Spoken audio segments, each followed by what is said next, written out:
गौरव दिवस समारोह में मोदी ने कांग्रेस पर साधा निशाना, कहा आजादी के बाद की सरकार ने आदिवासियों के बारे में देश को रखा अंधेरे में।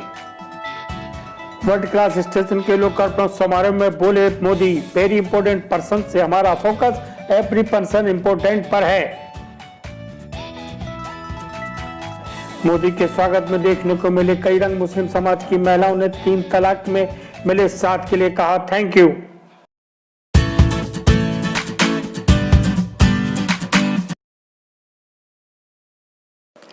अमर शहीद बिरसा मुंडा की जयंती पर जनजाति गौरव दिवस समारोह में प्रधानमंत्री नरेंद्र मोदी शामिल हुए। मोदी ने आजादी के बाद की सरकारों पर निशाना साधा।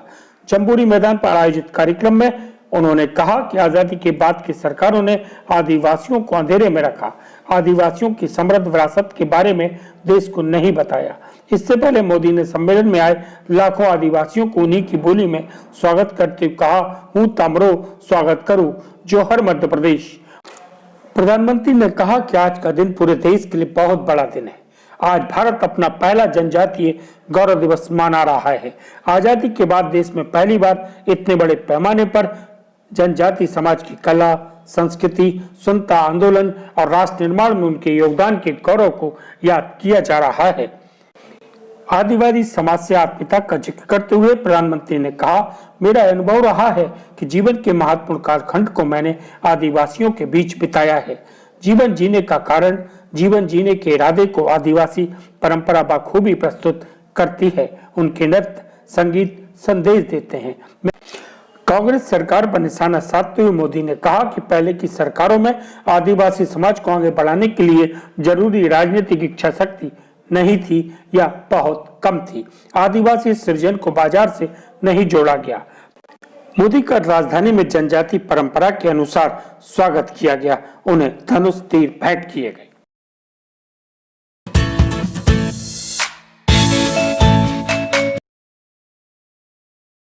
प्रधानमंत्री नरेंद्र मोदी ने भोपाल में 100 करोड़ की लागत से बने रानी कमलापति रेलवे स्टेशन का लोकार्पण किया। प्रधानमंत्री ने कहा कि रानी कमलापति का नाम जुड़ने से गौण गौरव भारतीय रेलवे से जुड़ा है। आज का दिन देश के लिए गौरव, इतिहास और वैभवशाली भविष्य के संगम का दिन है। भारतीय रेल का भविष्य कितना आधुनिक, कितना उज्जवल है, इसका प्रतिबिंब भोपाल के भव्य रेलवे स्टेशन पर आने वाले को दिखेगा। भोपाल के ऐतिहासिक रेलवे स्टेशन का सिर्फ कायाकल्प नहीं हुआ है, बल्कि गिन्नौरगढ़ की रानी का नाम जुड़ने से इसका महत्व और बढ़ गया है। हुए कहा कि 6 साल पहले तक जिसका भी पाला भारतीय रेलवे से पड़ता था, वो भारतीय रेलवे को कोसते ही ज्यादा नजर आता था। स्टेशन में भीड़ भाड़, गंदगी, खाना पानी की असुविधा, ट्रेन में गंदगी, सुरक्षा की चिंता रहती थी। लोग चैन लेकर बैग में ताला लगाते थे, दुर्घटना का डर बना रहता था।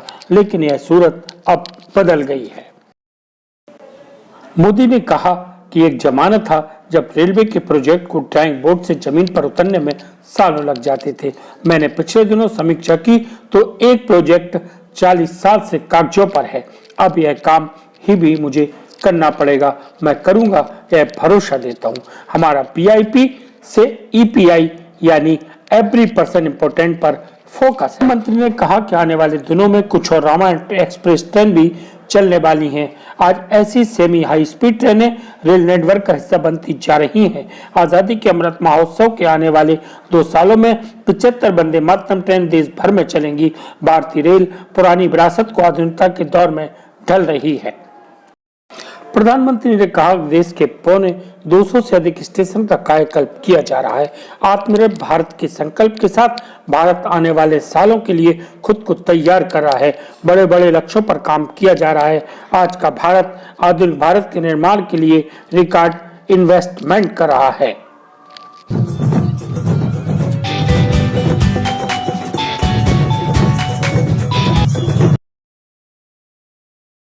मोदी के भोपाल आगमन के दौरान स्वागत के कई रंग देखने को मिले। सड़क के दोनों ओर खड़े हुए लोगों ने मोदी मोदी कहकर प्रधानमंत्री का स्वागत किया। मुस्लिम समाज की महिलाओं ने 3 तलाक के लिए गए सरकार के फैसले के स्वागत करने के लिए मोदी को धन्यवाद दिया। वह हाथों में मोदी के बैनर लिए हुए थे।